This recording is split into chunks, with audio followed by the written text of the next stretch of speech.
Na ONU, o presidente Lula cobra ação de ricos contra a fome e desigualdade e diz que o Conselho de Segurança perdeu a credibilidade.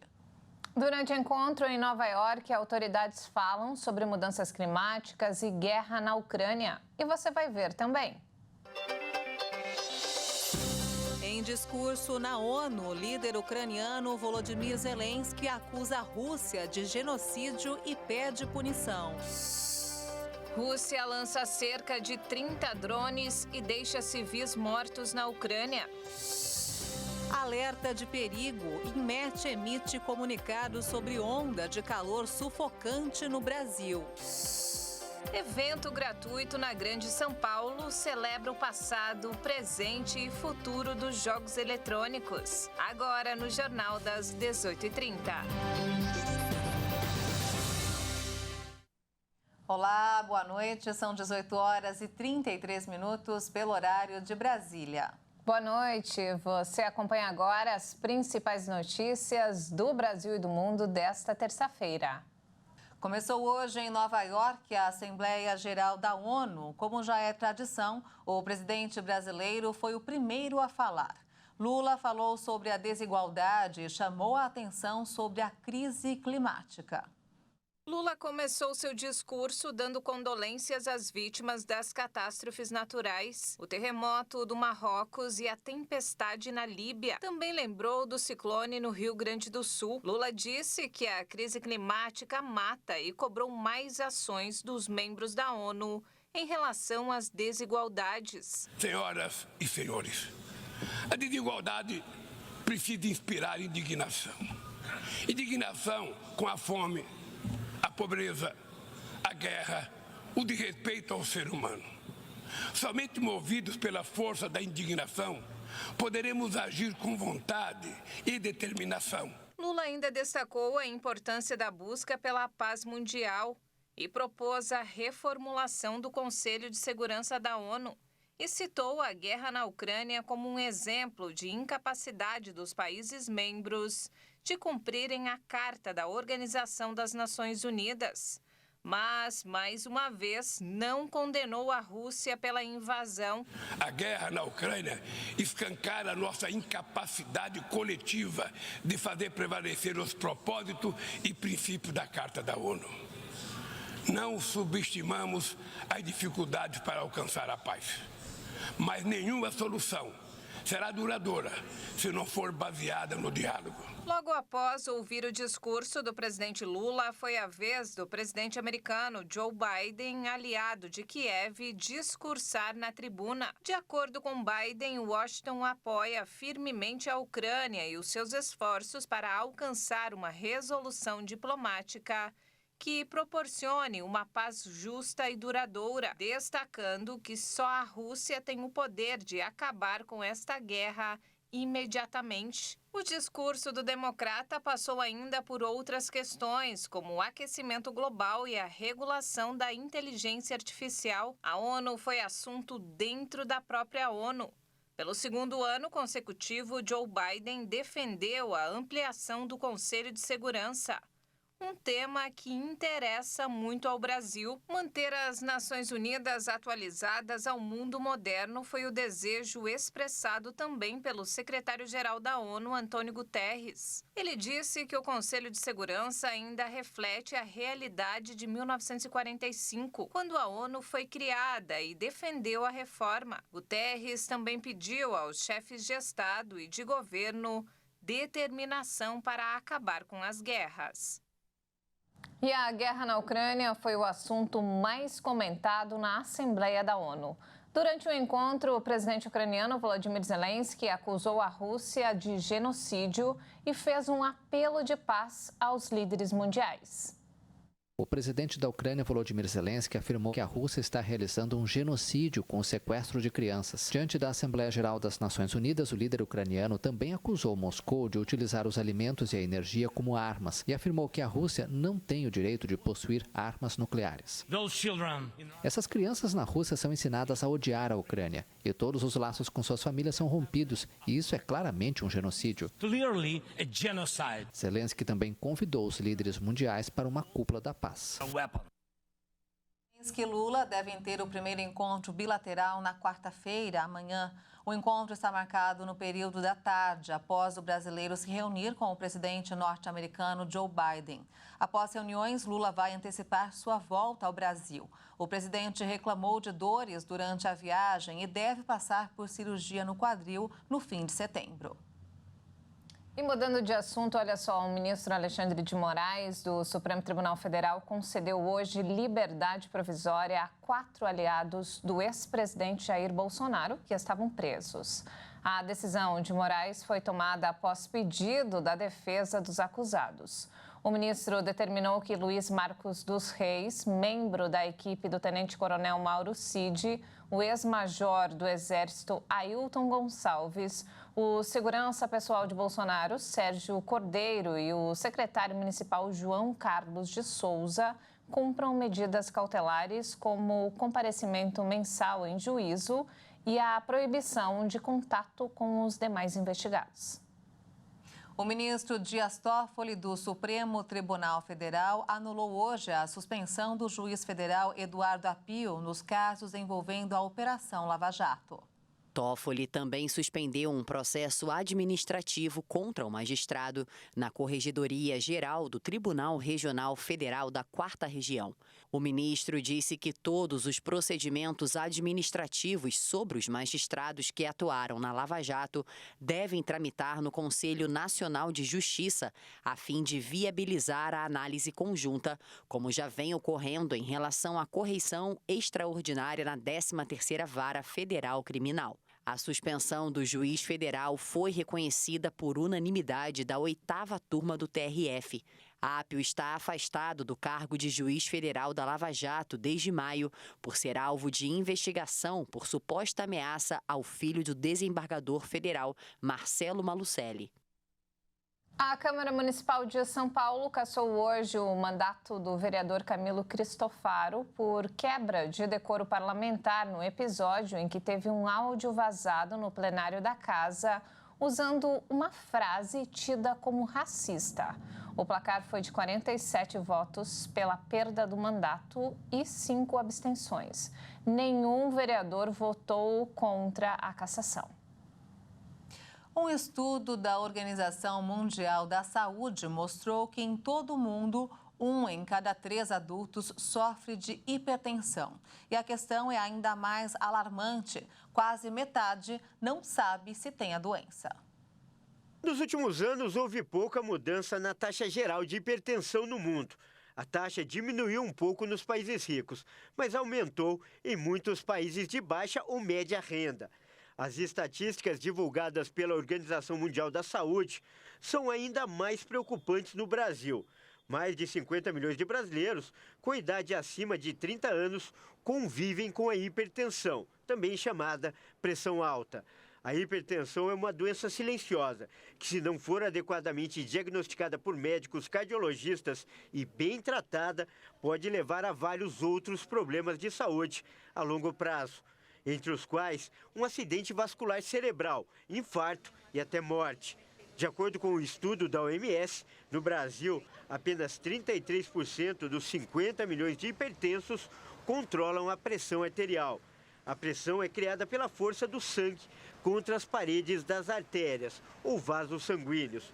Quando essa pressão chega ou ultrapassa 14/9, ela pode causar danos em muitas partes do corpo, especialmente no cérebro, coração e rins. De acordo com o relatório da OMS, se o Brasil melhorar o tratamento da hipertensão, o país pode evitar cerca de 365 mil mortes até 2040. E veja a seguir, alerta de perigo. INMET emite comunicado sobre onda de calor sufocante no Brasil. E ainda, evento gratuito celebra o passado, presente e futuro dos jogos eletrônicos. Nós voltamos em instantes, até já.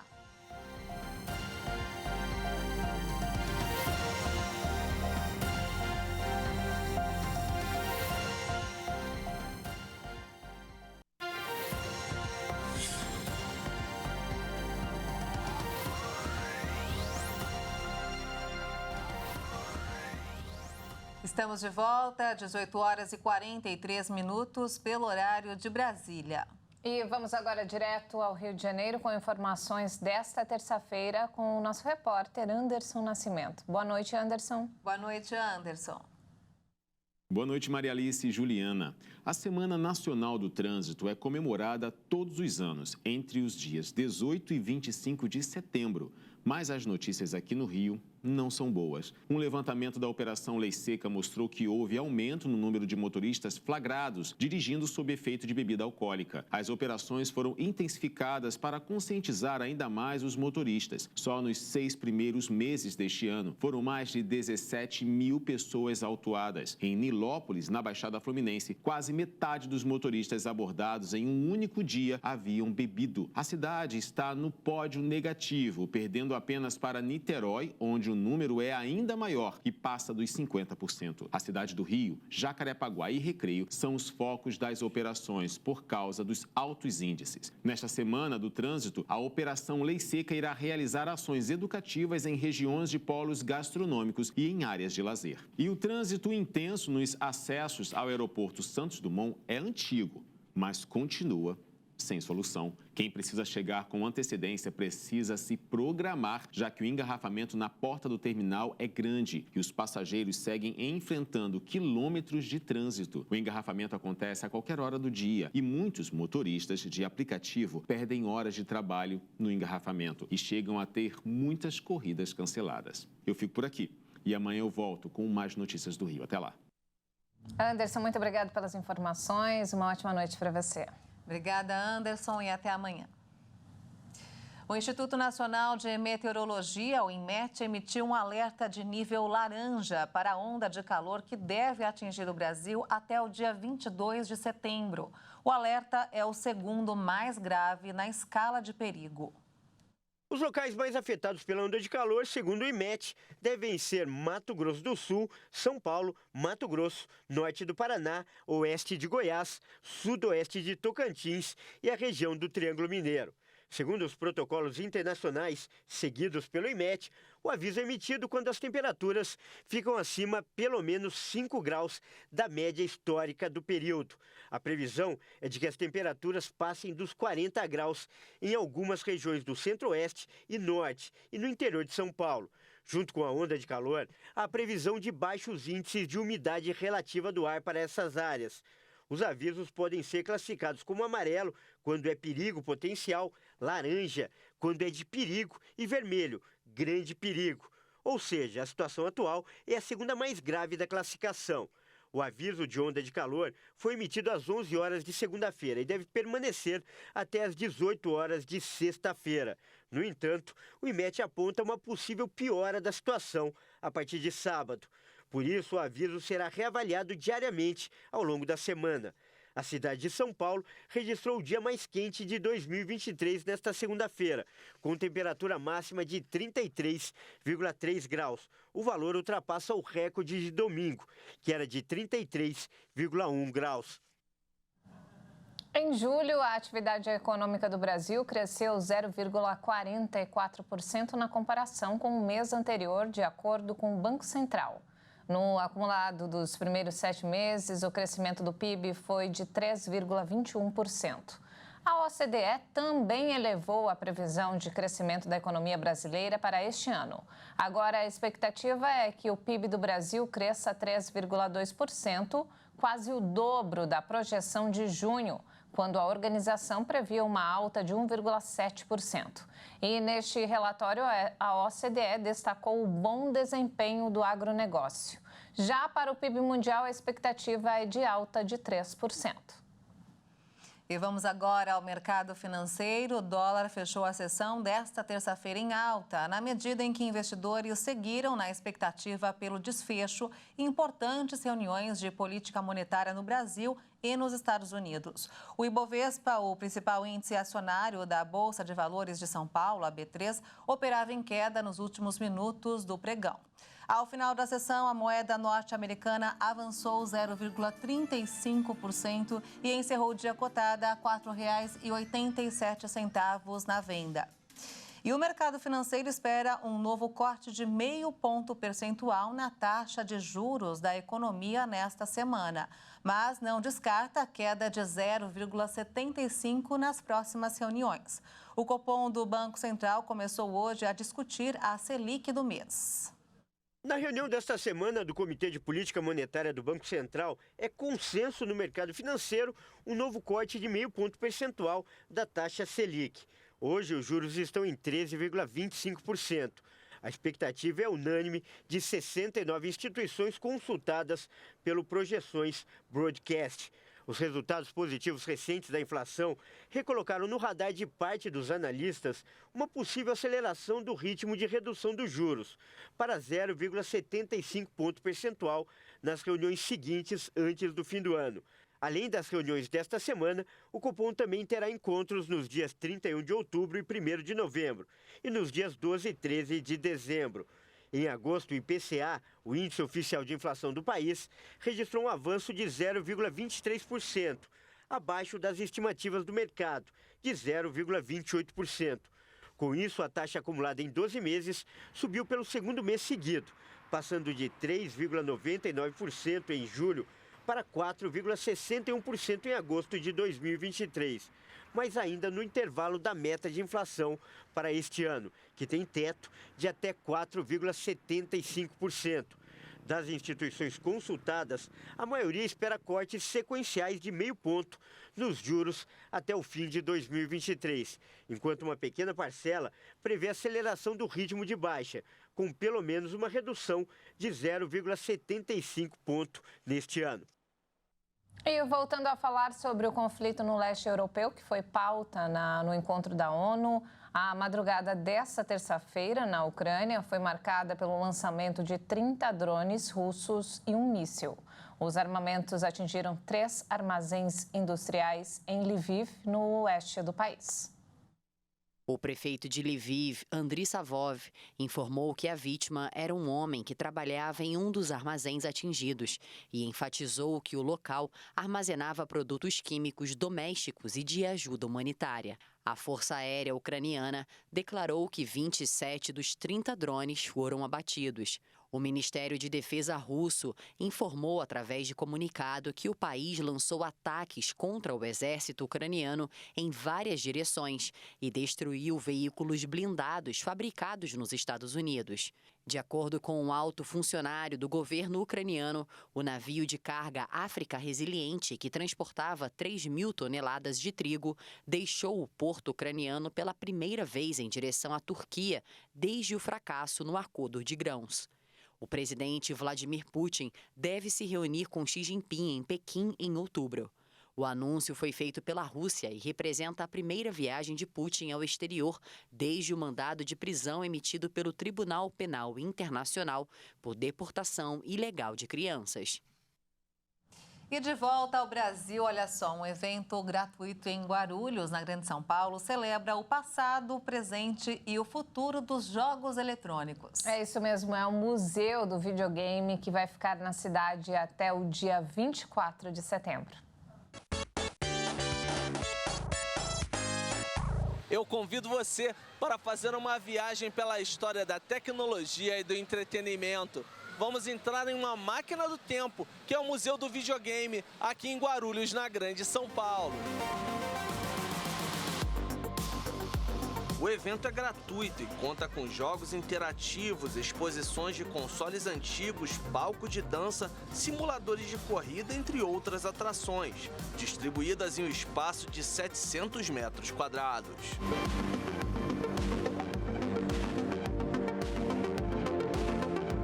O acervo mostra a evolução do entretenimento eletrônico e a influência cultural dos videogames. Essa história começou em 1967. É um protótipo do que seria o primeiro videogame do mundo. Criado pelo pai dos videogames, o Ralph Baer, na casa dele. Ele teve a ideia, né? E depois ele vendeu a ideia para uma empresa chamada Magnavox Odyssey, que produziu e comercializou o videogame no mundo. Vamos para 1972. David, o que esse ano reservou na história dos videogames? Lançamento do que é o ápice, né, da história dos videogames. O Magnavox Odyssey de 1972 é o videogame mais antigo que nós temos no acervo do Museu do Videogame. Este console com certeza está no coração de muitos brasileiros. Em 1977 trouxe novidades aqui para o país, não é verdade, David? Sem dúvida. 1977 e 78 é o ano dos videogames do Brasil. E a Philco Ford trouxe para o Brasil o telejogo e fez um sucesso tremendo. Em 1976 chegou ao mercado internacional um console que revolucionou o mundo dos jogos eletrônicos. É o conhecido Canal F. Era um videogame que você podia trocar os cartuchos. Até então você não tinha essa opção, o que facilitava muito e permitia com que os videogames ficassem mais baratos, mais em conta, tendo a oportunidade de você trocar o jogo em um simples cartucho. Na mostra, os visitantes podem reviver momentos da infância. E para as mais recentes gerações, novas experiências estão garantidas. Eu ainda não tive a oportunidade de jogar no controle pequenininho do Atari, mas eu achei bem legal jogar nesse controle grandão. Eu acho que a sensação da alavanca é parecida com aqueles carrinhos de controle remoto.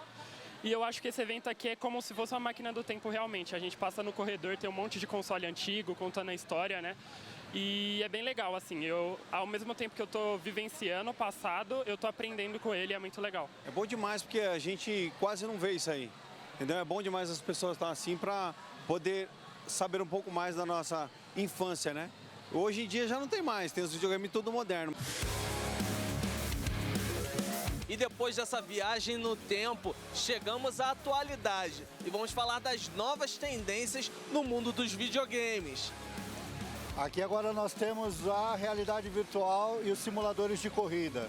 Não só uma tendência, mas também uma curiosidade muito grande das pessoas que ainda não tiveram a oportunidade de conhecer e de testar essa tecnologia. E antes de ir embora, não perdi a oportunidade e joguei alguns dos games que mais marcaram minha infância e adolescência. Eu também viajei no tempo e virei criança novamente.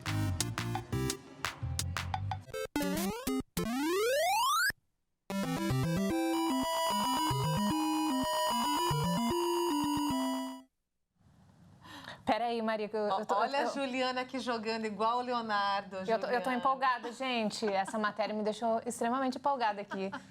É, gente, é isso mesmo. E o Leonardo também gostou muito aí dos jogos. Deu pra ver que ele é um admirador. Só não pode se tornar um vício, né? Exatamente. Jogar de vez em quando faz bem, mas não sempre. Exatamente, é isso mesmo. E não temos mais tempo, essa edição fica por aqui. Mais informações ao longo da nossa programação. Uma ótima noite para você. Obrigada pela sua companhia, uma ótima noite para você e até amanhã.